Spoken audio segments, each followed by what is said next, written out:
noches a todos, bienvenidos a esta nueva sesión de nuestro estudio bíblico Cuando Dios muda tu corazón. Es una serie de 7 sesiones, estamos hoy en la sesión número 6, hoy vamos a estudiar el capítulo 18 del primer libro de Samuel.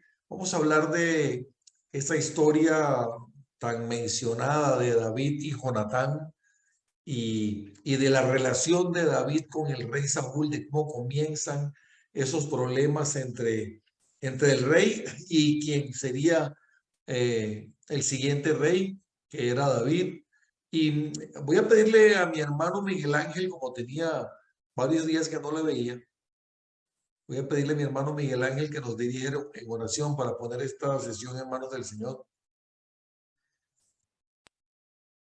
Sí, señor pastor.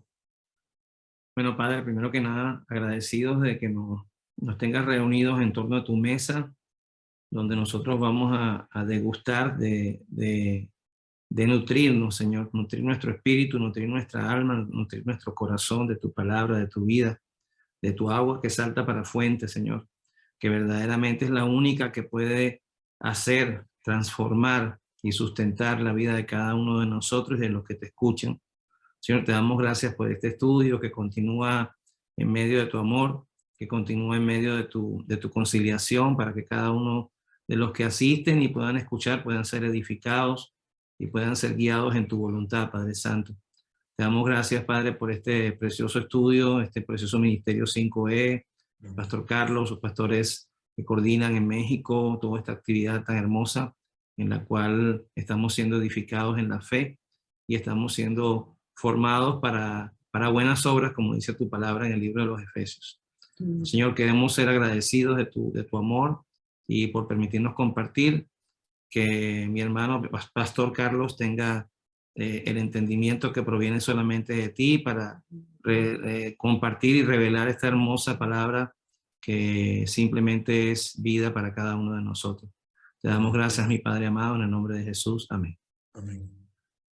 Bueno, por aquí está Leticia y César, vamos a darles entrada. Bueno, como les dije, hoy vamos a hablar del capítulo 18 del primer libro de Samuel y hemos llamado a esta sesión David hirió a sus miles. Tal vez, a ver quiénes recuerdan lo que pasó, lo que se relata en el capítulo 17 del primer libro de Samuel. ¿Qué pasó allí? Ocurrió un evento extremadamente importante en el capítulo 17. ¿Qué fue lo que sucedió? A ver quién recuerda.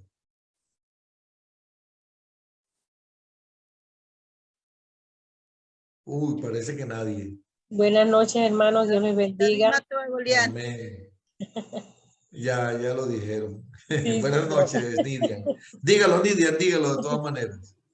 sí, fue el relato donde el joven David vence al gigante Goliat. Muy bien, cuéntales a los hermanos, Nidia.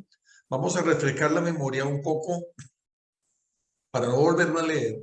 El entorno, el contexto de lo que está sucediendo en el capítulo 17. ¿Quién es David?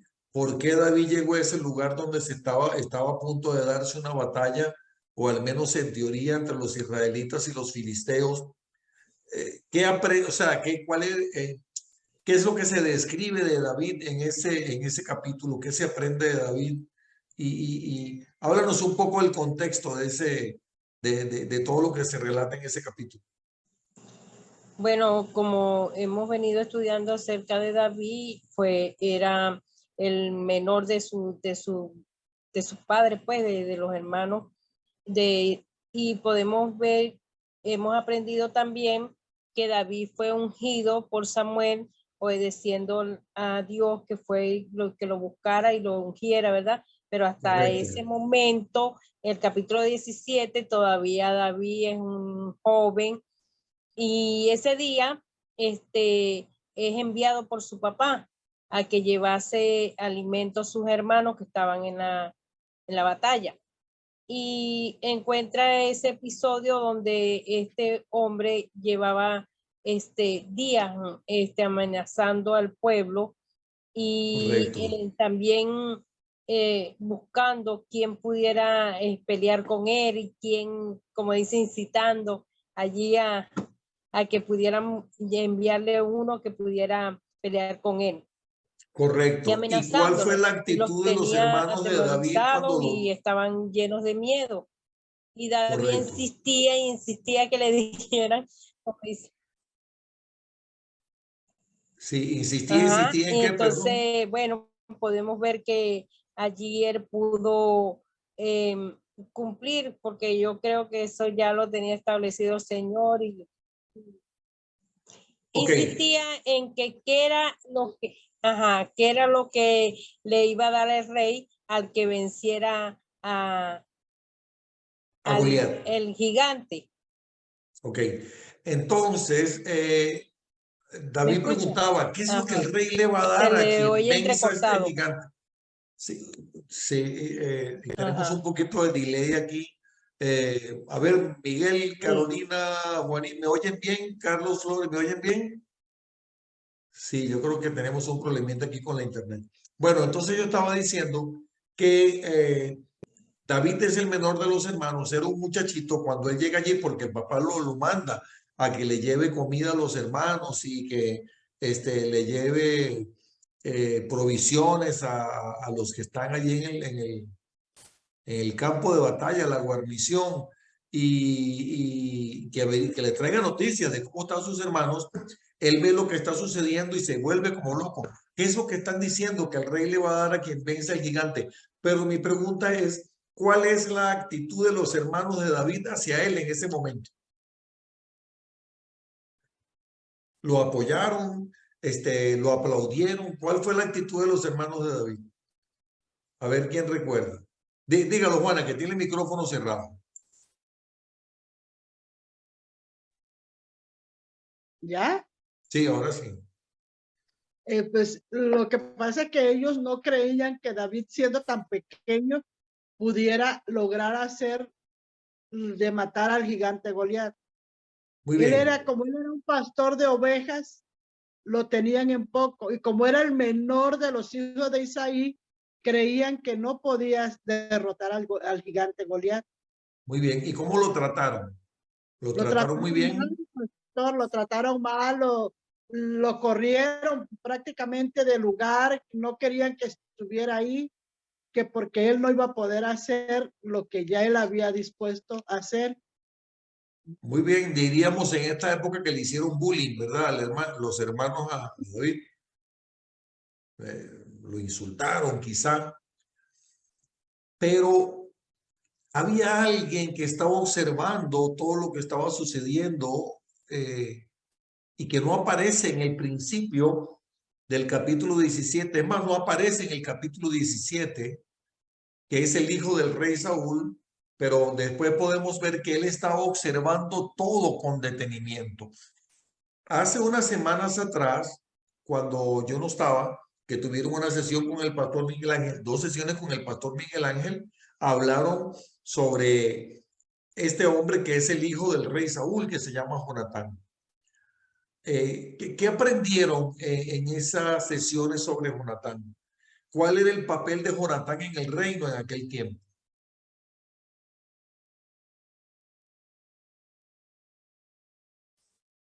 A ver, Diana, ¿se acuerda? ¿O quién quiere hablar? Un líder nato, ¿no? Un líder. ¿Por qué sabes que era un líder? Porque estaba también al frente de, como soldado, como no solamente era el hijo del rey, sino que estaba también allí en la tropa.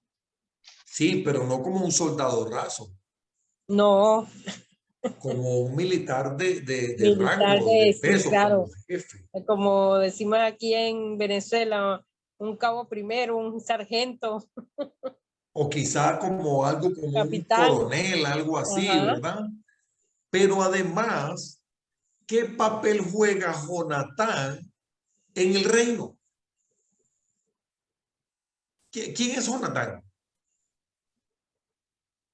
El hijo de Saúl, ¿Quién es Saúl? el El rey de rey. Israel. Ok, entonces Jonatán es el hijo del rey. Era Es el un militar príncipe. del ejército que iba a la batalla. ¿Era un hombre, era cobarde o era valiente? Recuerden lo que aprendieron de Jonatán. ¿Se acuerdan cuando fueron? ¿Sí, Diana? Era el hijo del rey Saúl, pues se supone que él iba a heredar, ¿no? Heredar todo ese tema del mandato, del reinado de Saúl, ¿verdad? Un hombre pues que era el que dirigía todo el ejército en esa época, entonces el hombre cumplía un papel importante, digamos, en esa época. Todos creían que él iba a sustituir a su papá. Él era el príncipe heredero. Correcto, el príncipe heredero. Y además era un hombre de guerra. Ustedes se acuerdan aquella vez cuando él se subió por los riscos en la montaña, iba ahí con su escudero de armas, ellos dos solitos, y vencieron a unos filisteos y los otros tuvieron miedo. Y ¿se recuerdan eso?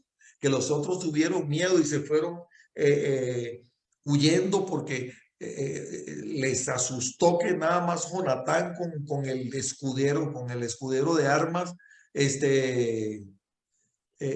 pudieran vencer a filisteos y pensaron que había una situación de alarma. Es decir, él fue solo con su paje de armas a pelear contra muchos filisteos y salió vencedor. O sea, es decir, no estamos hablando de un hombre cualquiera. ¿Estamos de acuerdo en eso, Nidia? Sí, señor. Okay. Era un hombre también leal. Un hombre leal, muy bien. Buen guerrero. Un Sí, hombre señor. de guerra. ¿Ustedes dirían que Jonatán era un buen hombre? Sí. Sí. Ok. Entonces, miren lo que está sucediendo. Primera de Samuel capítulo 18. Aconteció que cuando él hubo acabado de hablar con Saúl, el alma de Jonatán quedó ligada con la de David. Voy a irme un momentito a mi Biblia, a el capítulo 17, para ver qué fue lo que él habló con Saúl. Para no ponerlo aquí en la pantalla. Voy a buscarlo aquí en mi Biblia. Y dice en el capítulo 17, después de que David derrotó al filisteo, al Goliat,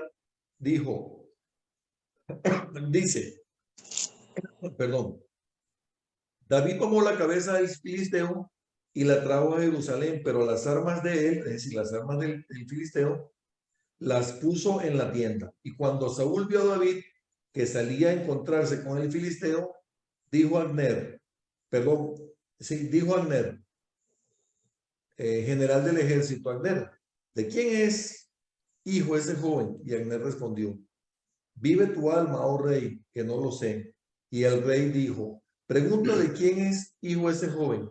Y cuando volvía David de matar al filisteo, Abner lo tomó y lo llevó delante de Saúl, teniendo David la cabeza del filisteo en su mano. Y le dijo Saúl, muchacho, ¿de quién eres hijo?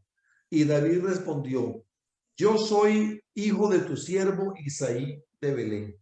Eso fue toda la conversación que hubo en los versículos anteriores. ¿De quién eres hijo? Yo soy hijo de tu siervo Isaí, que es de la ciudad de Belén. Entonces, dice que cuando cuando Saúl terminó de hablar con David, el alma de Jonatán quedó ligada con la de David y lo amó Jonatán como a sí mismo.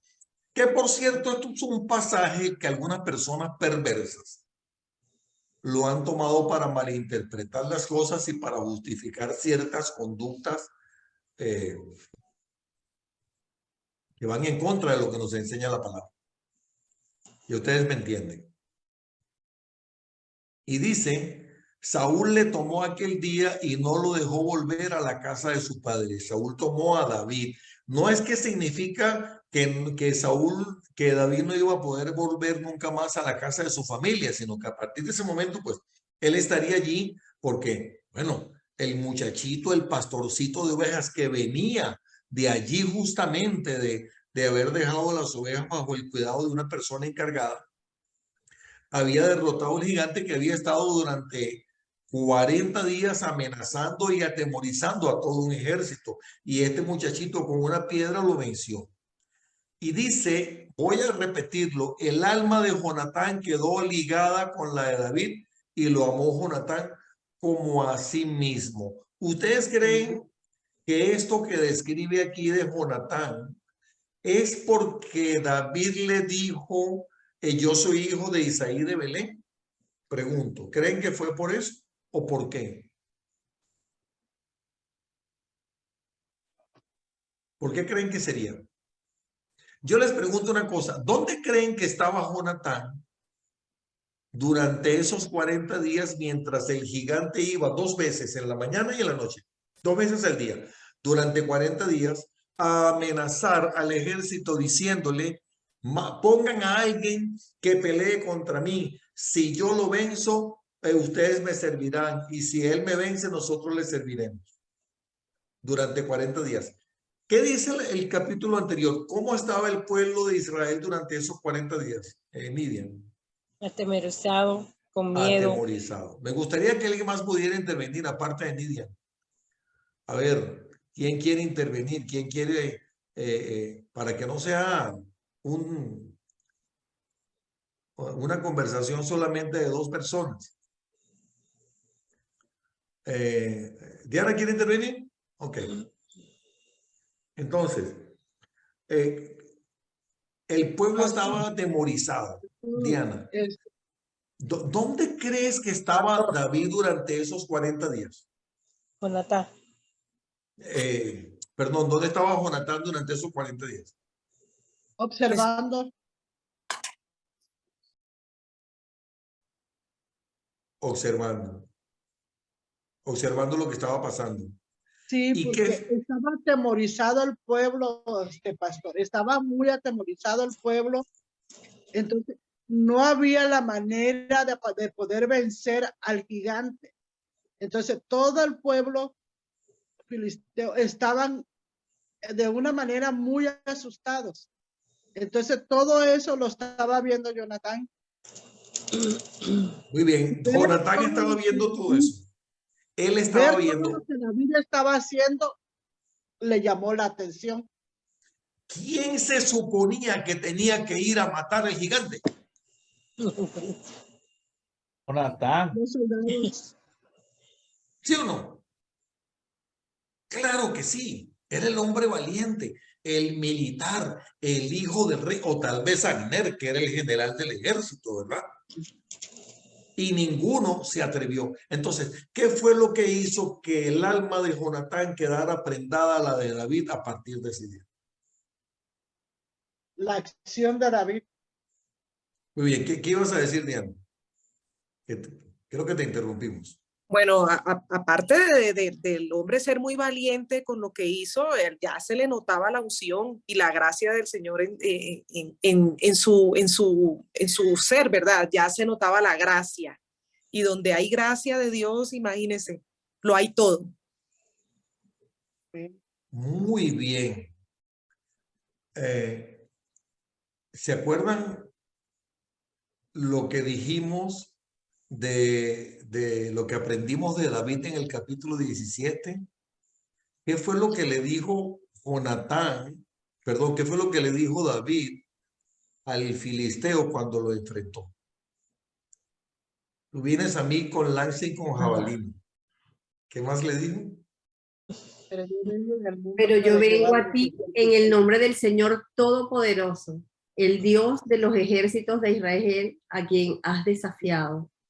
Y hoy mismo el Señor te entregará en mis manos, y yo te mataré y te cortaré la cabeza. Hoy mismo echaré los cadáveres del ejército filisteo a las aves del cielo y a las fieras del campo, y todo el mundo sabrá que hay un Dios en Israel. Amén. Amén. David no fue a llorarle al Señor a decirle cuán grande era el problema que tenía. David fue y le dijo al gigante cuán grande era su Dios. Le dijo, mi Dios te va a entregar en mis manos. Y mira lo que dice en el 46. Hoy mismo, en el 47. Todos los que están aquí reconocerán que el Señor salva sin necesidad de espada ni de lanza. La batalla es del Señor y Él los entregará en nuestras manos. Muy bien, amén. La batalla es del Señor. Muchas gracias. Aquí me está preguntando luego Carolina.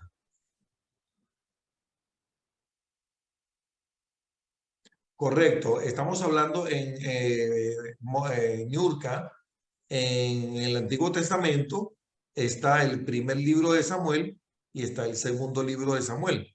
En este momento estamos hablando del primer libro de Samuel, capítulo 17 y capítulo 18. Exactamente, son pasajes que están en esos capítulos de la Biblia. Primer libro de Samuel, capítulo 17 y 18. Entonces, Niurka, David no se puso ahí a lloriquear cuando él dijo, ¿qué es lo que el rey le va a dar a quien venza al gigante ese? Así le va a dar, que le va a dar una de sus hijas por esposa y va a exonerar de impuestos a la casa de su padre para siempre. Y volví a preguntar y volví, muchacho loco, le decían los hermanos, vete de aquí, qué fastidio, qué pereza contigo, anda ya, anda a cuidar tus ovejas, ¿qué haces tú aquí? Ustedes se imaginan. ¿Y qué estaba haciendo Jonatán en ese momento?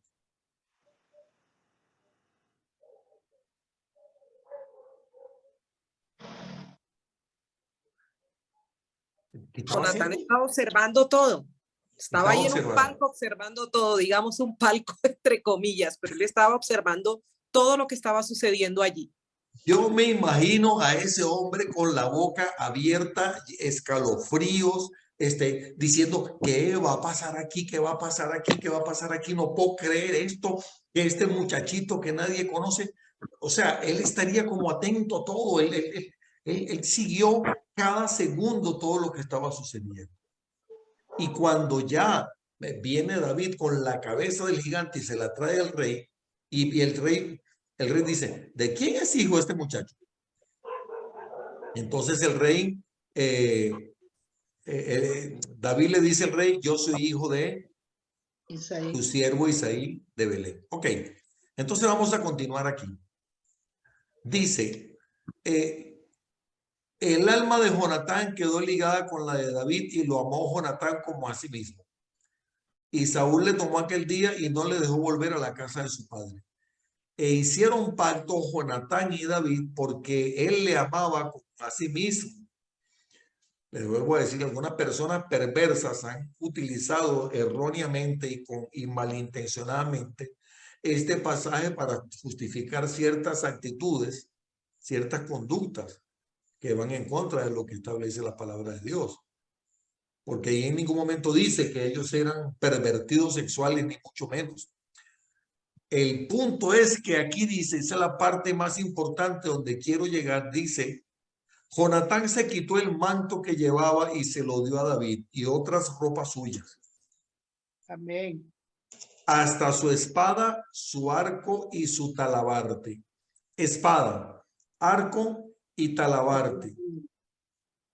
El manto. ¿Qué significan estos elementos de los cuales se está hablando este capítulo que Jonatán le está entregando a David? A ver, ¿quién me quiere decir? Espada, arco, talabarte y manto. Se los entregó a David. Y luego dice, salía David a donde quiera que Saúl lo enviaba y se portaba prudentemente y lo puso Saúl sobre gente de guerra y era acepto a los ojos de todo el pueblo y a los ojos de los siervos de Saúl. Manto, espada. ¿Qué más era? Talabarte. El arco. Marco, espada, arco y talabarte. ¿Por qué se lo entregó? Sería para caerle bien. ¿Qué simboliza el manto? La sucesión de hacer rey. Él estaba entregando como ese derecho a reemplazar a su padre como rey.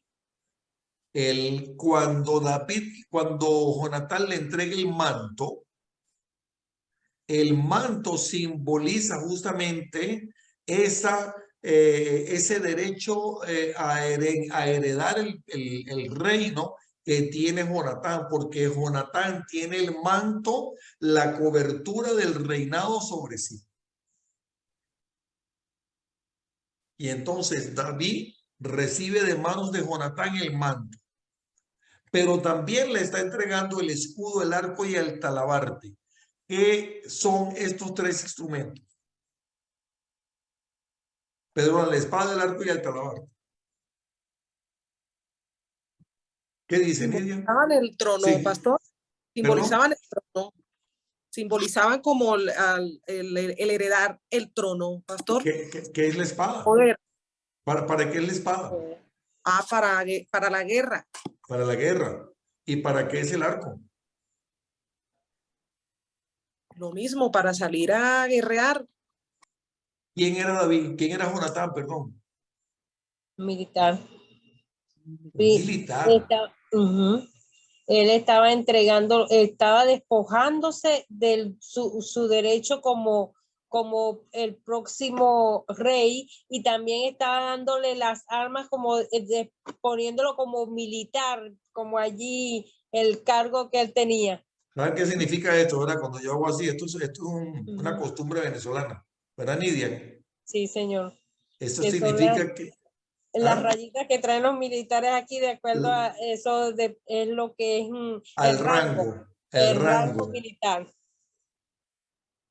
Le está entregando el rango de militar, es decir, le está entregando la autoridad militar que tiene, se la está entregando, le está entregando el trono, es decir, el puesto de heredero del trono, y le está entregando la autoridad como militar a David. Justamente, ¿por qué se la entregó?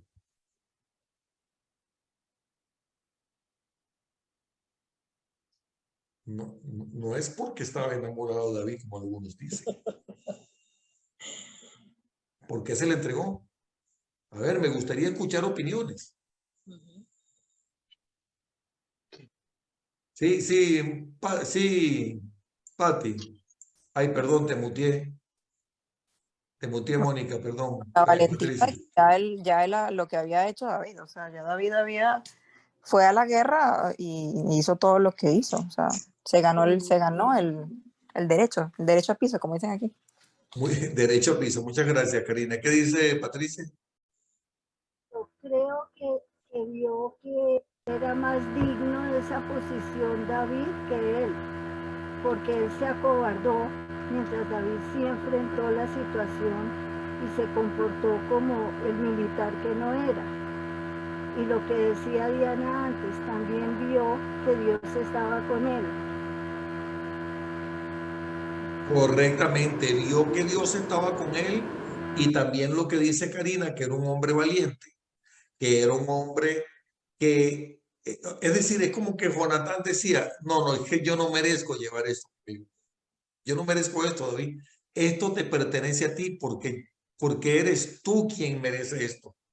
Pero además hay un hecho particular en eso, en ese acto. A ver quién me dice, ¿quién es David en ese momento?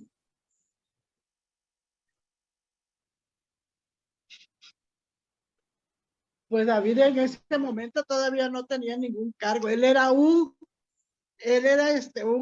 pastor de ovejas, pastor. Un pastor de ovejas, pero era el mejor amigo de Jonathan.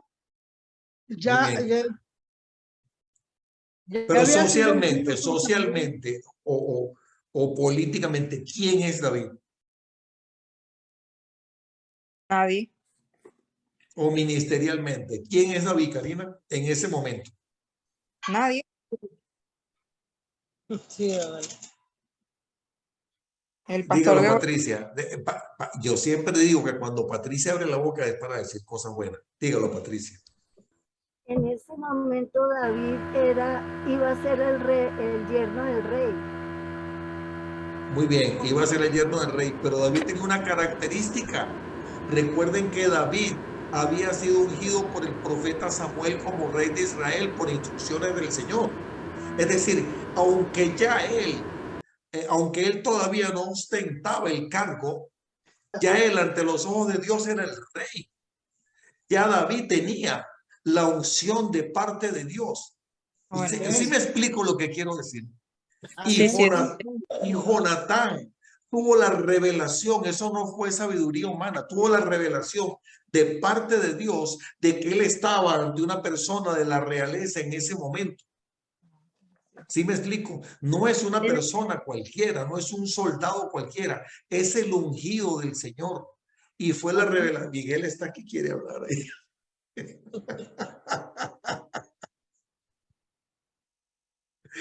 Y entonces, lo que yo estoy queriendo decirles, hermanos, que hay un dicho que por cierto lo usan mucho los cubanos, Niurka, que dice que lo que está para ti nadie te lo quita.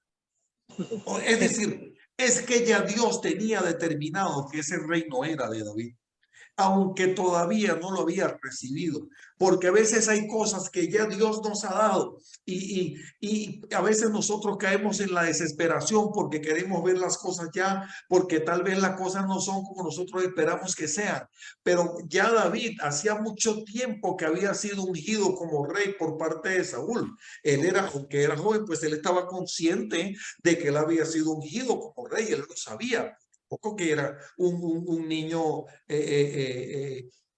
con discapacidad mental o algo, pues, y además no era un niño, ya era un muchacho adolescente cuando fue ungido como rey. Ya había pasado un tiempo, pero él tenía la opción. Nunca la reclamó, nunca fue a decirle a Saúl, mira, yo soy el rey, tú te quitas de aquí porque Dios me ungió a mí como rey, nada por el estilo. Al contrario, aún en los tiempos en que Saúl lo persiguió, David siempre lo respetó porque David dijo, él es el ungido del Señor, yo no lo voy a tocar nunca. Cuando tuvo la oportunidad de matarlo mientras Saúl lo perseguía. Eso se va a ver en los capítulos siguientes. Pero Jonatán tuvo la revelación de parte de Dios de que él estaba ante un ungido del Señor. Por lo que vio y por lo que a lo que Dios lo movió. Cuando Dios tiene algo para ti, Dios no solamente ya es tuyo, sino que además, el Señor, cuando te da algo, luego de alguna manera te confirma lo que ya te había dado. Porque el Señor usa manera para confirmarte algo, que a lo mejor alguien te dijo, alguien te profetizó, o de alguna manera tú sentiste la voz de Dios en tu corazón, que Dios te habló, y tú dices, ¿será que sí o será que no? Y a veces Dios usa, a veces no. Dios, si proviene de Dios, Dios va a buscar la manera, va a tener la manera de darte una confirmación de lo que ya Dios te había hablado. Amén. Y si está para ti, no te lo va a quitar nadie. Vamos a continuar. Entonces, luego dice aquí, salía David a donde quiera que Saúl le enviaba y se portaba prudentemente. Y lo puso Saúl sobre gente de guerra y era acepto a los ojos de todo el pueblo y a los siervos de Saúl. Es decir, lo puso en autoridad sobre gente de guerra, no lo puso debajo, no lo puso en el mismo nivel, lo puso sobre. Y era acepto ante los ojos del pueblo y ante los siervos de Saúl. Aconteció que cuando volvían ellos, cuando David volvió de matar al filisteo, salieron las mujeres de todas las ciudades de Israel cantando y danzando para recibir al rey Saúl, con panderos, con cánticos de alegría y con instrumentos de música. Y cantaban las mujeres que danzaban y decían, Saúl hirió a sus miles y David a sus 10,000. Y se enojó Saúl en gran manera y le desagradó este dicho y dijo, a David dieron 10,000 y a mí 1,000. No le falta más que el reino. Y desde aquel día Saúl no miró con buenos ojos a David. Aconteció al otro día que un espíritu malo de parte de Dios tomó a Saúl y él desvariaba en medio de la casa. David tocaba con su mano como todos los otros días y tenía a Saúl la lanza en la mano y arrojó Saúl la lanza diciendo, enclavaré a David a la pared, pero David lo evadió 2 veces. Mas Saúl estaba temeroso de David por cuanto Jehová, mire que Saúl sabía, póngame atención, dice que estaba temeroso de David por cuanto Jehová estaba con él y él se había apartado de Saúl. Es decir, ¿quién se había apartado de Saúl? David. Ok, mira esto. Saúl se había apartado del espíritu de Dios de Saúl ya. De Saúl. ¿Qué pasó en unos capítulos anteriores? ¿Recuerdan lo que sucedió? ¿Qué le dijo Dios a Samuel?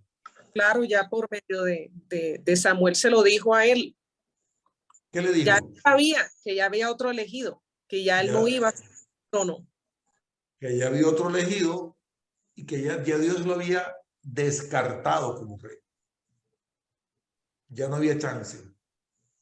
Saúl no lo podía ver. Yo no creo que lo haya podido olvidar. ¿Verdad? Saúl estaba temeroso de David por cuanto Jehová estaba con él, es decir, con David, y se había apartado de Saúl, es decir, ya el favor de Dios no estaba sobre Saúl. Por lo cual Saúl lo alejó de sí y le hizo jefe de 1000. Miren qué tremendo esto. Saúl manda a David a las batallas y lo pone como jefe de 1000. Y salía y entraba delante del pueblo. Y David se conducía prudentemente en todos sus asuntos.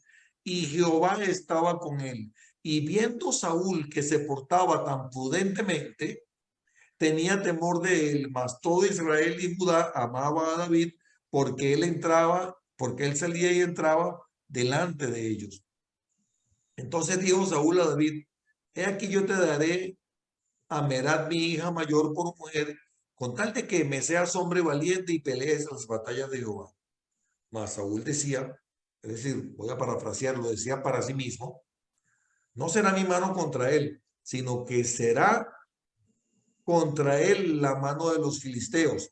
Pero David respondió a Saúl: ¿quién soy yo o qué es mi vida o la familia de mi padre en Israel para que yo sea yerno del rey?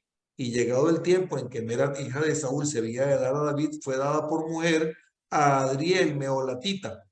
Pero Mical, la otra hija de Saúl, amaba a David y fue dicho a Saúl y le pareció bien a sus ojos. Y Saúl dijo: yo se la daré para que le sea por lazo y para que la mano de los filisteos sea contra él. Dijo pues Saúl a David por segunda vez: tú serás mi yerno hoy. Y mandó Saúl a sus siervos: hablad en secreto a David diciéndole: he aquí el rey te ama y todos tus siervos te quieren bien. Sé pues yerno del rey. Los criados de Saúl hablaron estas palabras a los oídos de David, y David dijo: ¿os parece a vosotros que es poco ser yerno del rey, siendo yo un hombre pobre y de ninguna estima? Y los criados de Saúl le dieron la respuesta diciendo: tales palabras ha dicho el rey. Y Saúl dijo: decid así a David: el rey no desea la dote, sino 100 prepucios de los filisteos, para que no sea tomada venganza de los enemigos del rey. Pero Saúl pensaba hacer caer a David en manos de los filisteos. Cuando sus siervos declararon a David esta palabra, pareció bien la cosa a los ojos de David para ser yerno del rey. Y antes de que el plazo se cumpliese, se levantó David y se fue con su gente y mató a 200 hombres de los filisteos y trajo los prepucios de ellos y los entregó todos al rey a fin de hacerse yerno del rey. Y Saúl le dio a su hija Mical por mujer. Entonces, ya vemos que Saúl le dice a David que le va a dar a su esposa por mujer, pero que vaya y le traiga siempre prepucios de filisteos. Es decir, prácticamente lo mandó a que lo mataran. Pero David, en vez de traerle 100 prepucios, le trajo 200. La pregunta que tenemos para esta noche: ¿por qué Saúl odia tanto a David? ¿Por qué quiere acabar con él? Por poder. Por miedo. Por miedo. Por miedo. Ya lo dijo, bueno, no recuerdo quién lo dijo, que Saúl sabía que él había sido descartado, ¿verdad, Diana? Tú lo dijiste. Y además, seguramente recordó que Dios le había dicho por medio de Samuel que ya se había levantado otro rey mejor que él. No sabemos si Saúl se enteró en algún momento de que, presumimos que no, de que Samuel había ungido a David como rey. Presumimos que no, porque tal vez se hubiese dado por enterado, ¿no? pero estaba celoso. ¿Qué aprendemos de esto? Saúl primero intentó matarlo 2 veces lanzándole una lanza, ¿verdad? Después lo puso al frente de 1000 para que lo mataran. Y luego le dice que vaya y le traiga siempre pucio de filisteos para que lo mataran. Le tendió trampas. ¿Qué aprendemos de esto? Bueno, pues ahí comenzó la envidia, porque eso es celo, envidia. Muy bien. Celo y envidia. ¿Qué más? También podemos ver que cuando Dios tiene un propósito con uno, mire, venga lo que venga, eso se cumple. Cuando Dios tiene un propósito contigo, mi hermana, mi hermano, por mucho que el enemigo haga para que ese propósito no se cumpla, ese propósito se va a cumplir porque se va a cumplir porque el que está en ti es mayor, es más grande que el que está en el mundo. Cuando Dios tiene un plan contigo y Satanás hace lo posible para perturbarte, para que ese propósito no se cumpla, para estorbar en esos planes, todo lo que Satanás planee en contra tuya, ay Dios mío, aleluya. Todo lo que Satanás planea en contra tuya, ¿qué? Será ¿Qué? derribado. No prosperará. ¿Y qué más? No prosperará. Pero además, todo, o sea, Saúl le dijo, anda y tráeme siempre pucios de los filisteos. Y entonces él en vez de traer 100 trajo 200. Y dice que David hallaba gracia, que lo veían bien el pueblo y los militares, los siervos de Saúl, es decir, las personas del reino, las personas de palacio, los militares lo veían y dirían, wow, pero este muchacho, este hombre tiene algo, este hombre, wow, este hombre es admirable. Y mientras más Saúl planeaba cosas en contra de David, David más se lucía. David más destacaba porque lo que Satanás planea en contra tuya, y cuando están los planes de Dios, todo lo que él planea en contra tuya, Dios lo va a usar. Oh, alguien debería decirme. Dios lo va a usar a tu favor. Por eso es que cuando nosotros estamos ante esas dificultades, debemos recordar lo que hizo David cuando tenía al frente al gigante y debemos decirle esas dificultades, no ir a lloriquear delante de Dios, sino decirle esas dificultades. Yo no estoy diciendo que no vayamos a la presencia de Dios, ¿verdad? No estoy diciendo eso, porque nosotros vamos a la presencia de Dios, al lugar santísimo, al trono de la gloria, a pedirle, a darle gracias a Dios, a adorarlo, a glorificar su nombre, a darle gracias por todo, incluso por las adversidades, ¿verdad? A pedirle sabiduría, a pedirle que siempre ponga en nosotros su gracia y su favor, que nos libre de todo mal, de toda acechanza maligna. Pero cuando estamos frente a la dificultad, a esa dificultad le vamos a decir siempre cuán grande es nuestro Dios. Amén. Y le vamos a decir, como dice la palabra, el que está en mí es mayor que el que está en el mundo. Ninguna arma forjada en contra mía prosperará, como dice la palabra en Isaías. No puede prosperar palabra que se forje en mi contra. Arma que se forje en mi contra, quise decir. Vamos a continuar. ¿Algún comentario? Fue una cosa y es que Saúl se aferró a lo que Dios le había dado, pero permitió que Dios se apartara, mientras que David se aferró al Dios que le daba todo y que le había dado el reino. Muy bien. Pati, ahora que tú estás diciendo eso, recuerden que estamos tratando de ver qué aprendemos aquí de todos estos personajes. ¿Cuál crees tú que debió ser la actitud de Saúl en ese tiempo? Si tú lo hubieras tenido de frente, ¿qué le hubieses aconsejado? En el momento en que tuvo celos de David, o en el momento en que desobedeció a Dios?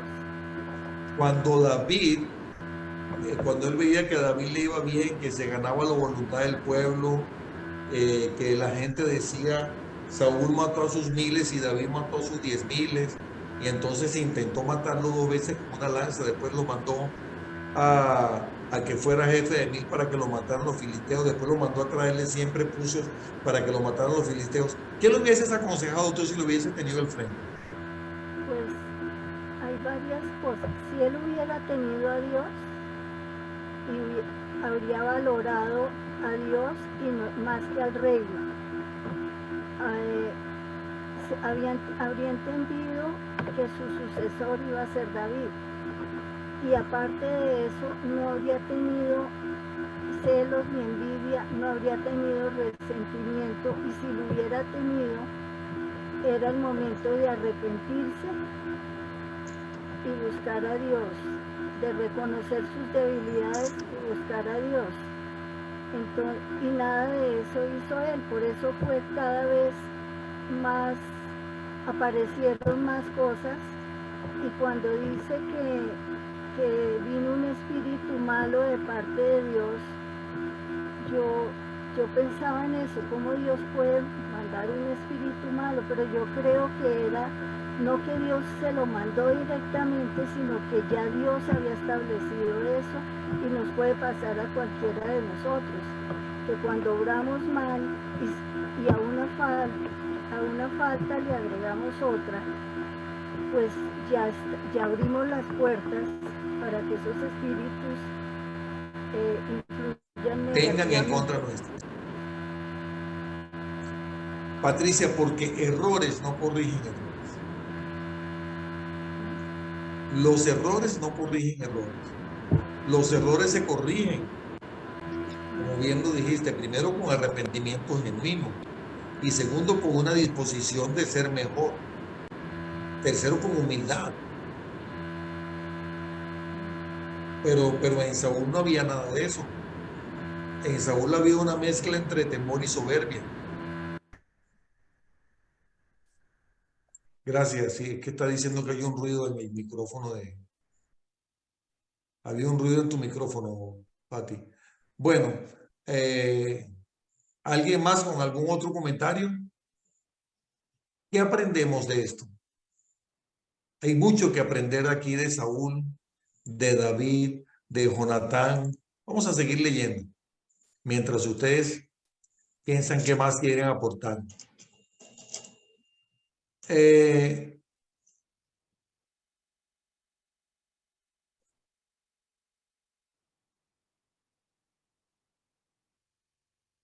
Ok.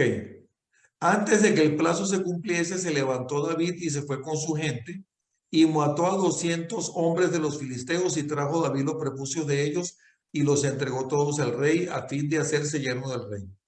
Y Saúl le dio a su hija Mical por mujer. Pero Saúl, viendo y considerando que Jehová estaba con David y que su hija Mical lo amaba, tuvo más temor de David, y fue Saúl enemigo de David todos los días.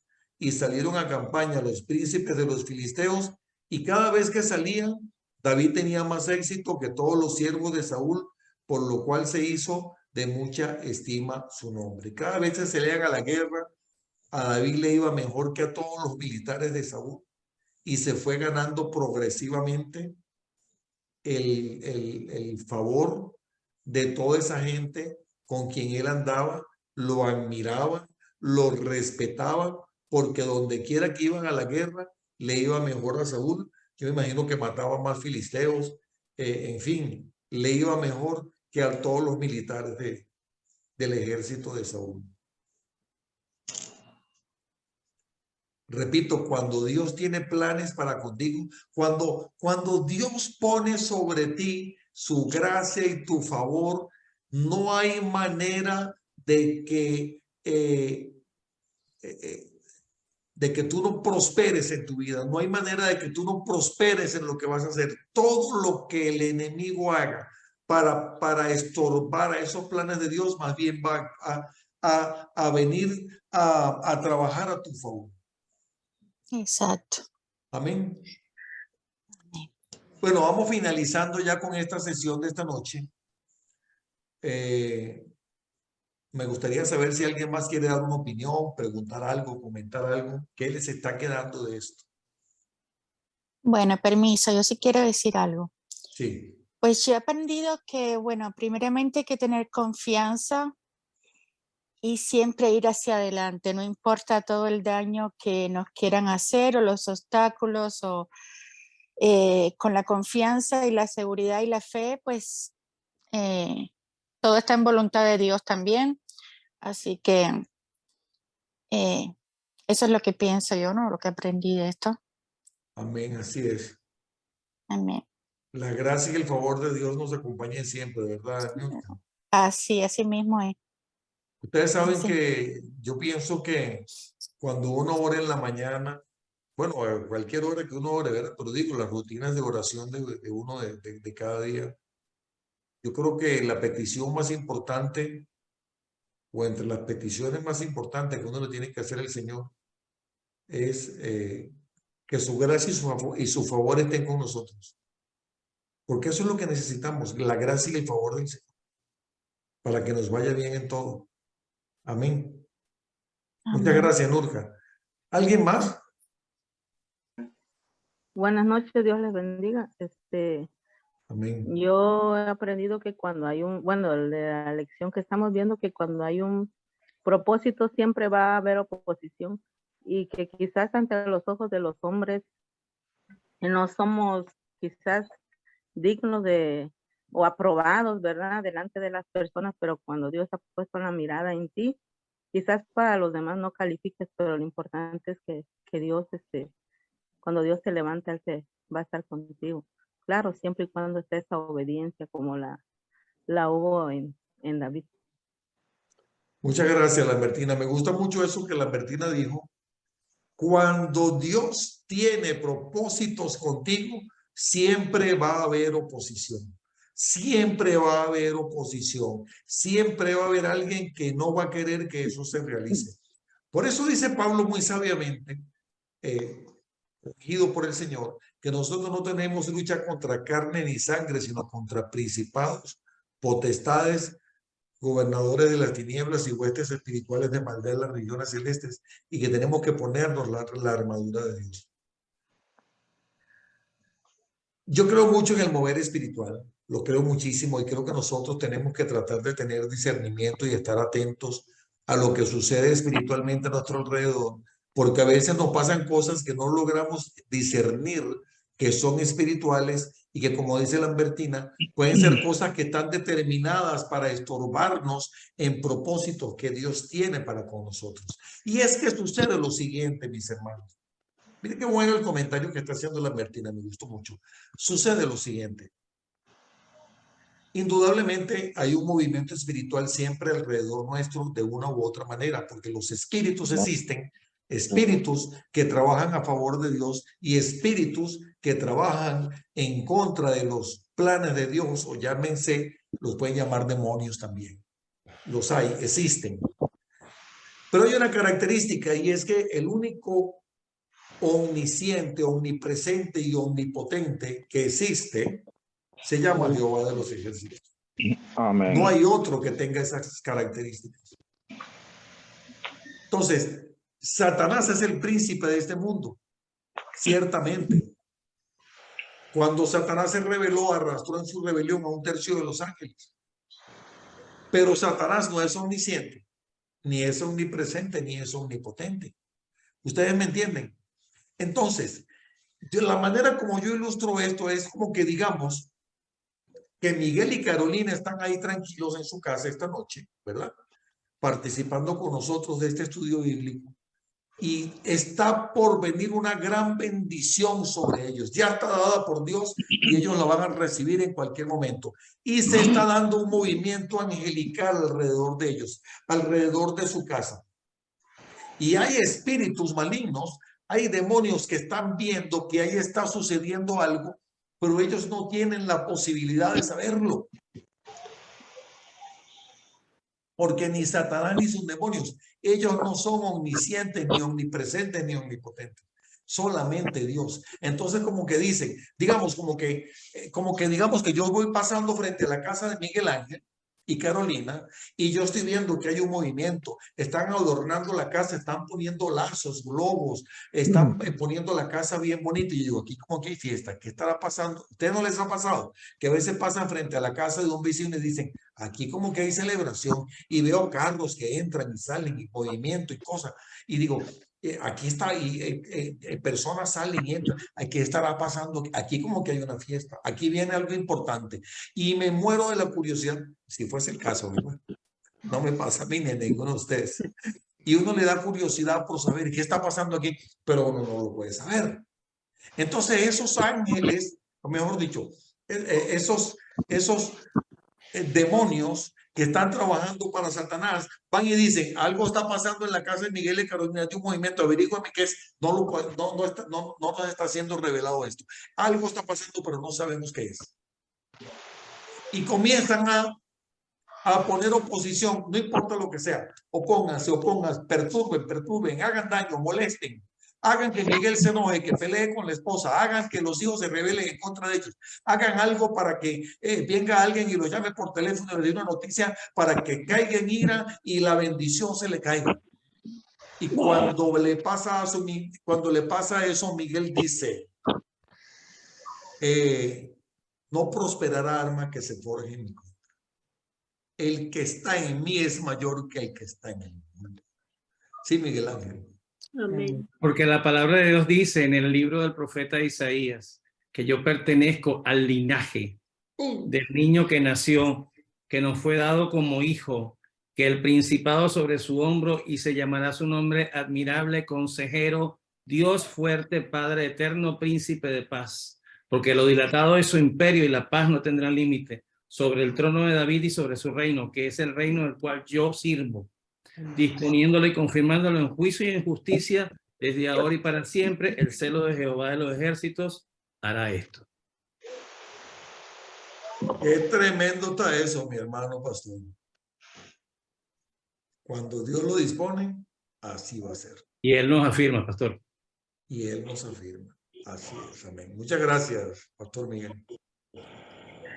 Entonces, como les decía, los demonios saben que iba a pasar algo. No, pues Pero están, si ¿Perdón? están peores que los CDR de allá de Cuba. Oh, uy, qué bueno que lo describiste. Qué bueno Así que lo describiste. Como los CDR en Cuba, ¿verdad? Y entonces van y meten el chisme.